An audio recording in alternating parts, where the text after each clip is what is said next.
we're going to be going over strategies for how to win on the highest difficulty setting on Roguebook, which is Epilogue 27. So the first thing that you need to do is you need to always pick this old lady turtle. I just think consistently in order to win that currently at the state of the game, you need to have Aurora on this difficulty setting. And the reason in particular, I think, is this Blood Tithe right here, is that spending gold deals 5 non-lethal damage to both characters.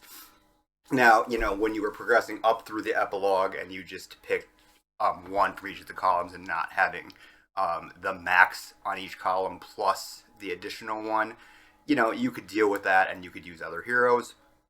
But I think with all of the other modifiers and Blood Tithe on top of it, you really need to have Aurora sustain to take hits. There's just not enough healing on the map to consistently win unless you are taking Aurora as one of your heroes, in my opinion. Now, just as an FYI, the balance changes which they are discussing for the next patch will nerf a number of the cards that we are going to be using on this run here, but that likely won't be till like February, so if you're playing now and you want to run Epilogue 27, all the cards should work as they do currently in the video. So if you have your talent tree maxed out, more than likely if you select Aurora, you should start off with a Wit Strike, which isn't like a great card, but early on you can sort of lean on this card to get you through Act 1 while your deck is sort of weak. Unless you luck into some very strong cards, gems, treasures, or any combination thereof that lets you use something else for damage, you can lean on the Wit Strike by keeping your deck relatively small and then limiting your card selections to other card drawing cards so that you can draw into it. You can see there I lucked into a pretty solid rare for card draw, the Mystic Egg for Sirocco, so that works very well for an early card drawing engine and a late game card drawing engine. So it's just a very strong card, and it's a rare, so that's just sort of a lucky pull there.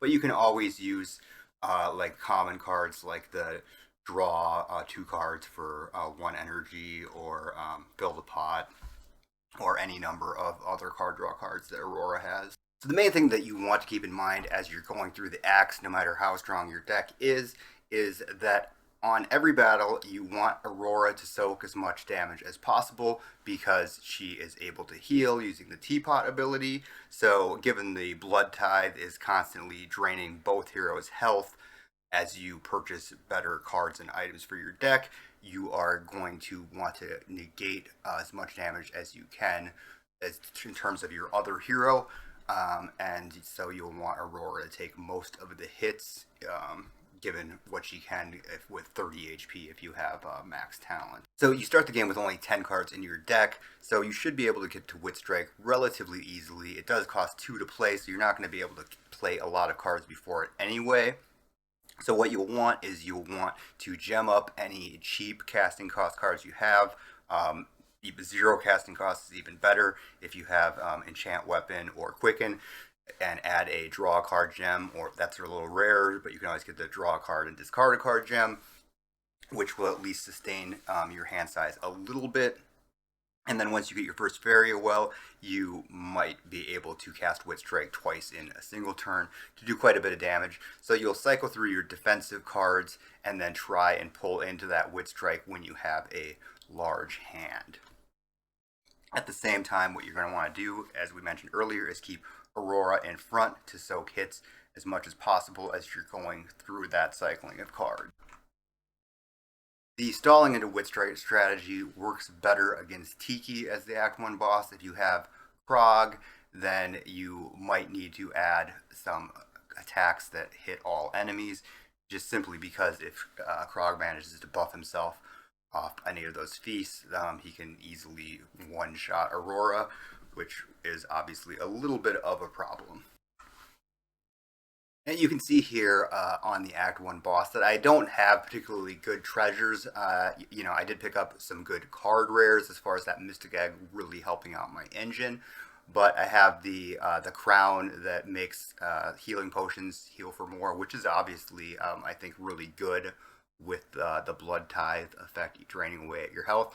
But the beads that give you courage for not having any cards in hand, and then the additional 3 block, nothing spectacular, did pick up 2 Fairy Wells on the map, so that's a help. And then the shield that gives an additional 1 block when gaining block, which is really worded really funny when you read the shield, but I believe that is how it works. So as you can see, mainly just card draw and Wit Strike getting through this particular act.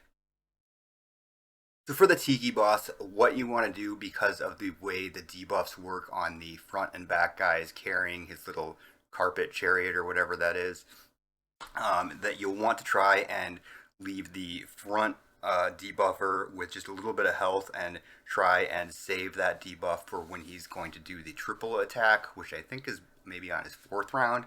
I can't remember, but you'll want to save that for the more dangerous attack rather than trying to trigger it every time just to reduce damage, because it's easier to soak those weaker single hits early on. So the next card that I'm going to go over in the card cycling strategy for the Epilogue 27 difficulty is specific to using Sirocco as your teammate for Aurora, and that is Ogre Cookie, which is also on the list to be nerfed with a dissolve being added to it in the next patch. But as of now, it is extremely strong if you have a fast cycling deck, because the buff effect lasts for the entire battle, so effectively reducing the casting cost by 2 on that card that you apply it to every time it's drawn for the battle. Extremely, extremely strong for a cycling deck, and that will nearly by itself put you in range to sort of infinite combo out.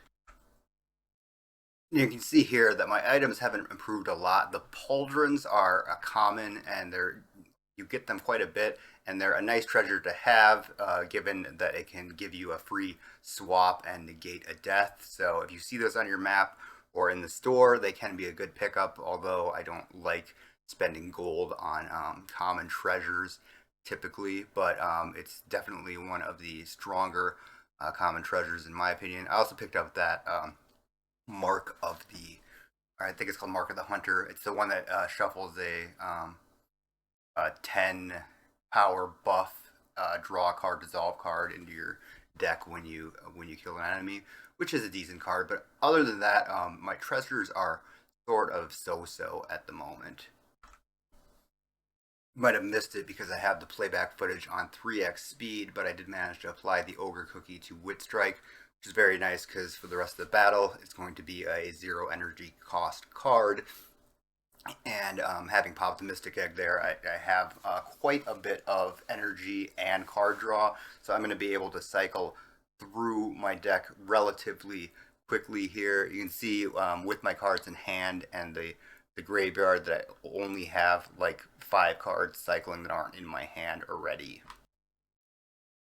If you're using this strategy, if you don't know what cards to add, Fill the Pot is always going to be a relatively good choice. Not as good against the Act 3 Dissolve boss, and this strategy overall is a little bit weaker against that boss, obviously, but the fact that Wit Strike does hit really hard helps, and then you might want to mix in some of those critical hit cards if you are facing the Dissolve boss, because you aren't obviously going to be cycling through your deck forever if you have that Act 3 boss.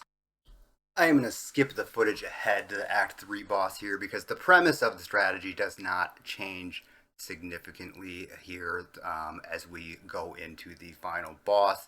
It's basically the same strategy. Obviously, you can see I picked up a Kaleidoscope gem, which is also really good for this strategy.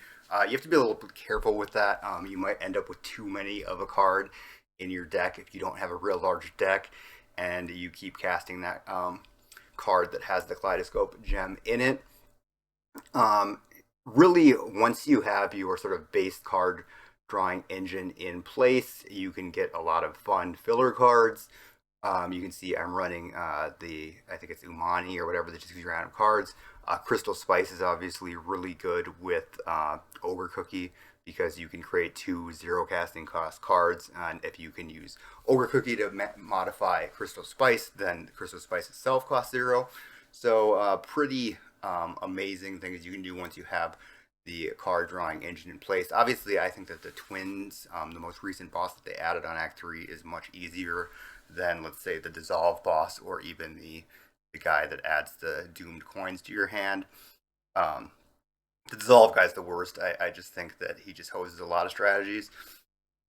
But this is a relatively easy to pull off strategies. You can build the base with commons. You can see here that I lucked into some events that gave me some fun cards, such as Ionia's Mirror, and you can just really go off for some big turns then. But you should be able to win with this strategy during the current build of Roguebook if you are trying Epilogue 27. So anyway, like and subscribe if you'd like more deck builder Roguebook content, and thanks for watching.